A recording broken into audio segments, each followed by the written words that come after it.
अस्सलाम वालेकुम, केड़ा हाल है, हाउ आर यू, कैसे हो आप लोग। मैं यासीन, आपका होस्ट एंड दोस्त, और मेरे चैनल का नाम है दिल कहता है। तो कल के वीकेंड का वार का कुछ पॉइंट्स लेकर मैं आपके सामने फिर पेश हूँ। तो कल का वीकेंड का वार जो था वो टोटली मुन्नवर और आयशा के ऊपर रहा। सभी के दिल में जो क्वेश्चंस थे, ज़्यादातर यही क्वेश्चंस थे कि अगर आयशा इस घर में आई है तो किसके लिए आई है और क्यों आई है। जिस तरह से मनारा ने मुनव्वर को कहा था कि अगर कोई सच्चा प्यार करता है वो इस प्लेटफॉर्म पे नहीं आएगा, नेशनल टीवी के ऊपर नहीं आएगा, क्योंकि हम जिसे प्यार करते हैं हम नहीं चाहेंगे कि वो दुनिया में बदनाम हो, क्योंकि उसने आपको भी बदनाम नहीं किया है।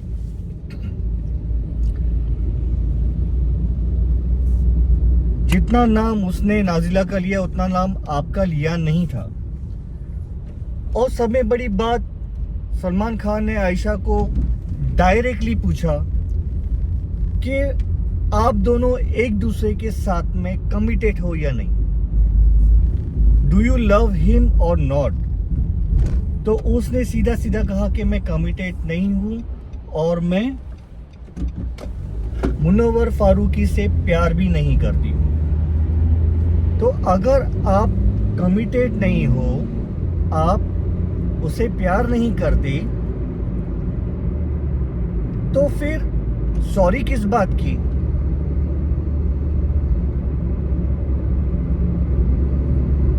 आप अपने एक फ्रेंड के साथ में मिलके जो पॉडकास्ट चालू करने वाला रहता है, उसका फर्स्ट पॉडकास्ट होता है, उसमें आप जाके बिना नाम लिए आप इंटरव्यू देती हो, उस पॉडकास्ट का हिस्सा बनती हो और फिर उस वीडियो को वायरल करते हैं। भले आपने उस पॉडकास्ट के अंदर उसका नाम नहीं लिया, पर हैशटैग में मुनव्वर फारूकी का नाम आ जाता है। आयशा मैम, आपको कितने लोग जानते हैं इंडस्ट्री से और दुनिया में। आप जब तक आपका वीडियो पॉडकास्ट नहीं हुआ था, वायरल नहीं हुआ था, आपको कोई जानता भी नहीं था कौन आयशा खान है। भले आपके 2 मिलियन फॉलोअर्स हैं या उससे पहले कम थे, बाद में आने के बाद जो है कंट्रोवर्सी होने के बाद आपके फॉलोअर्स बढ़ गए। डेफिनेटली आपके फॉलोअर्स बढ़ेंगे क्योंकि आपका नाम उस शख्स के साथ में रखा जाता है जो 10 हफ्तों तक ऑरमैक्स के नंबर 1 पोजीशन पे होता है। वो दुनिया के कई फेमस सेलिब्रिटी के लिस्ट में आता है। तो डेफिनेटली आपके फॉलोअर्स आप बढ़ेंगे ये देखने के लिए कि भाई ये बंदी कौन है जिसको मुनव्वर फारूकी ने डबल डेटिंग किया हुआ है। हम ये नहीं कहते कि मुनव्वर फारूकी गलत है, सही है, वो गलत है। उसे 2 टाइमिंग करने के लिए देखा है, उसने अपने रिश्तों को क्लियर नहीं रखा, ना ही उस अपने रिश्तों को क्लोजर रखा है।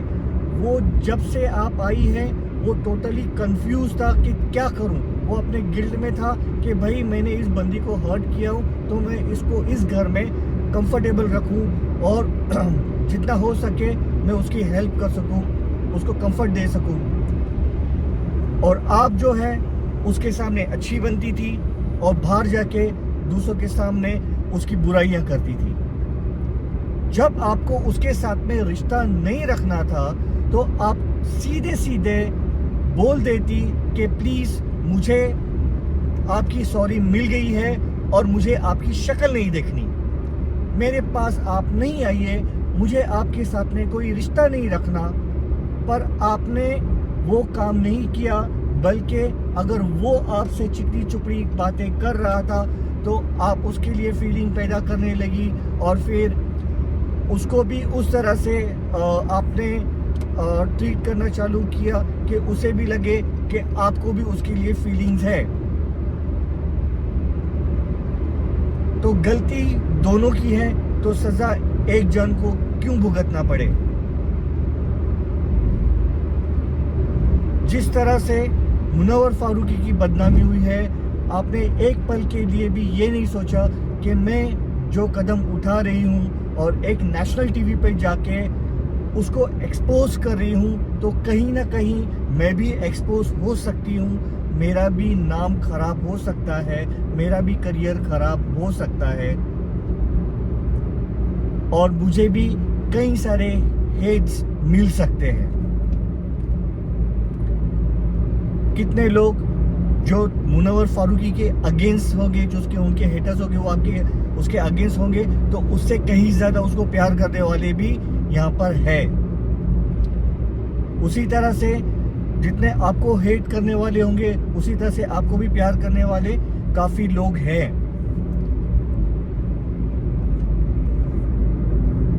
और जब नेशनल टीवी के ऊपर आपकी बेइज्जती होती है, जिस तरह से कल आपको बैशिंग किया गया, डेफिनेटली आपको पता चलेगा कि मेंटल स्टेटस तब क्या होता है, क्योंकि आपको नेशनल टीवी के ऊपर बैश किया जाता है।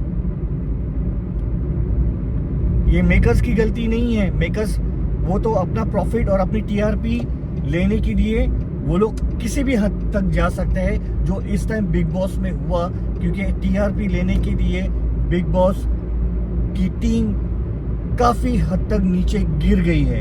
इज नॉट सो अप्रिशिएटेबल कि अपनी एक टीआरपी के लिए आप जो है इतना नीचे गिर जाए और किसी की पर्सनल लाइफ को आप नेशनल टीवी पर लेकर आए।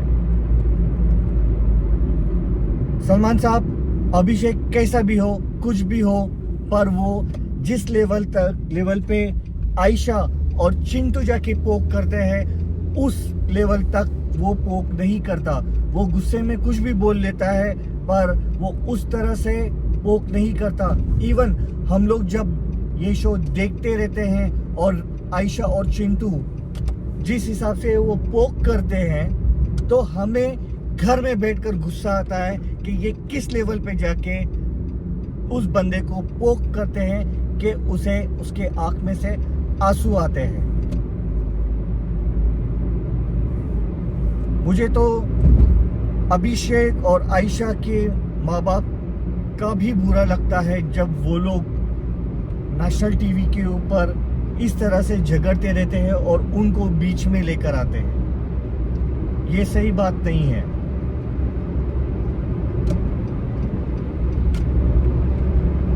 आप लोगों को तो न्यूज़ पता चल गया होगा कि नील और रिंकू मैम वो जो है इवेक्ट हो चुकी है।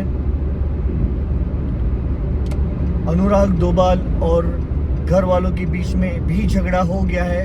शायद वो आज के कल के एपिसोड, सॉरी 1 जनवरी के एपिसोड में आपको दिखाई देगा।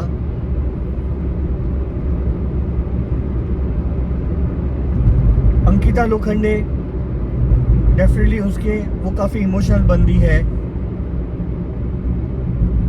इवन जब आयशा टूट गई तो उसे भी सहारा देने के लिए वो वहां पर चली गई।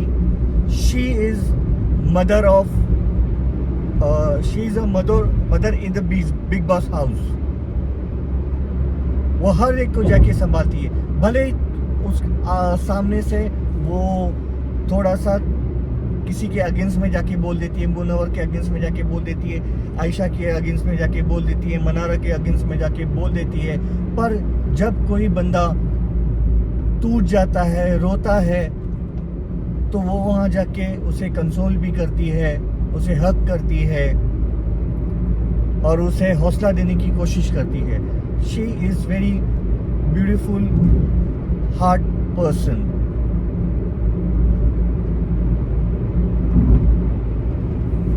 बिग बॉस में मुनव्वर के रिश्ते के ऊपर बात हुई तो मुनव्वर ने हर तरह से अपने रिश्ते निभाने की कोशिश की। वो एक अच्छा बंदा है, अच्छा शायर है, अच्छा कॉमेडियन है, उसका बिहेवियर काफी अच्छा है, वो अच्छी तरह से बात करता है, पर रिश्तों में वो गलत है। वो अपने रिश्ते क्लियर नहीं रखता, वो अपने रिश्तों को क्लोजर नहीं देता। वो भले ही झगड़ा कर ले, कोई आके उसे प्यार से हक कर ले तो वो उसे माफ कर देता है।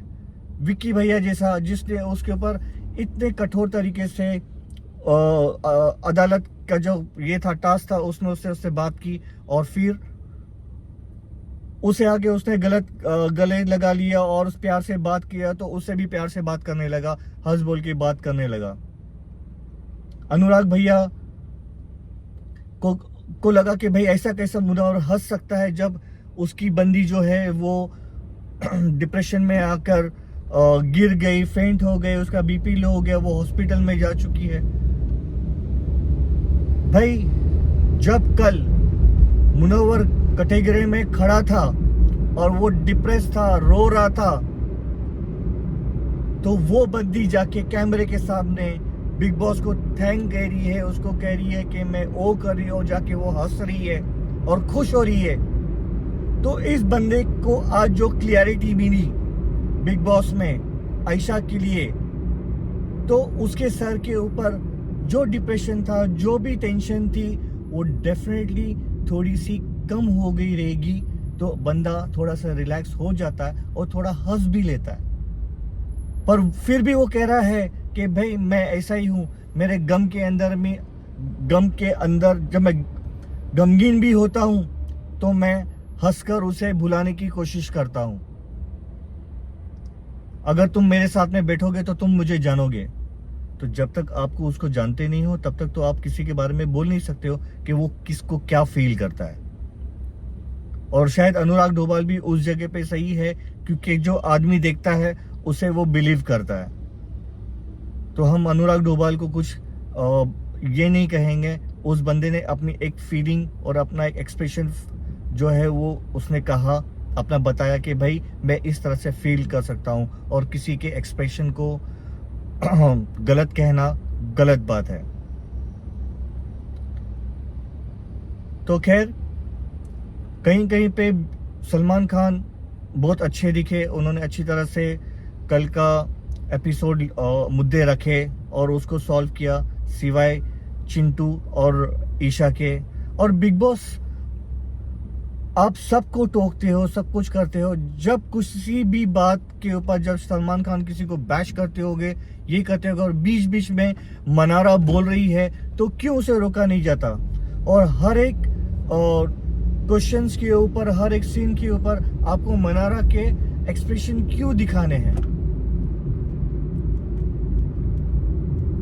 मनारा भी वो कुछ बोलती है फिर बाद में कुछ और करती है। अरे नहीं, मैं पहले मैं से लाइक करती हूँ, बाद में कही कि अरे मैं लाइक नहीं करती हूँ। वो इस तरह से एक्ट करती है जैसे कि अरे उसको इतना बड़ा धोखा मिल गया। अरे यार, ये वो किस तरह से रो रही थी, किस तरह से टेंशन दिखा रही थी कि धोखा जो है वो आयशा के साथ में नहीं होके मनारा के साथ में हो गया।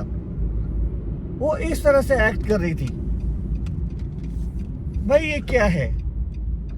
आपको कहीं पे भी कैमरे को अट्रैक्ट करना ही करना है, फुटेज देना ही देना है। वेल डन मनारा, तो आप अच्छी तरह से खेल रही हो। पर कुछ भी हो, मुनव्वर के फैंस ने बाहर फिर से एक नया रिकॉर्ड किया। मुनव्वर विद डिग्निटी करके जो हैशटैग चलाया, उन्होंने ट्विटर के सर्वर को भी क्रैश कर दिया, जियो के सर्वर को भी क्रैश कर दिया। तो मुनव्वर को शायद इतना जो वो सोच रहा था कि मेरी इज्जत की धज्जियां उड़ गई है, ये हो गया है, वो हो गया, तो शायद उतना कोई फर्क पड़ा नहीं। हाँ, ये कह सकता हूं कि आयशा के इमेज के ऊपर काफी ज्यादा डैमेज हो चुका है। जो उसने करने के लिए वो आई थी, शायद वो उसके ऊपर भारी पड़ गया है।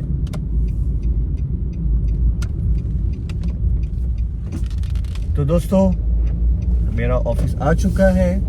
प्लीज़ मेरे वीडियो को लाइक कीजिए, सब्सक्राइब कीजिए और मुझे आगे बढ़ने का मौका दीजिए। और एक स्पेशल थिंग, आज रात को 12 बजे लाइव आऊँगा। जो यूएई के एक जगह है मरजान आइलैंड, वहाँ से हम न्यू ईयर सेलिब्रेशन करेंगे लाइव। तो please join my live at UAE 11:30। तब मैं लाइव आऊँगा और हम यूएई में न्यू ईयर सेलिब्रेट करेंगे। तब तक के लिए चाओ, अल्लाह हाफिज़, टेक केयर और दुआ में याद रखना।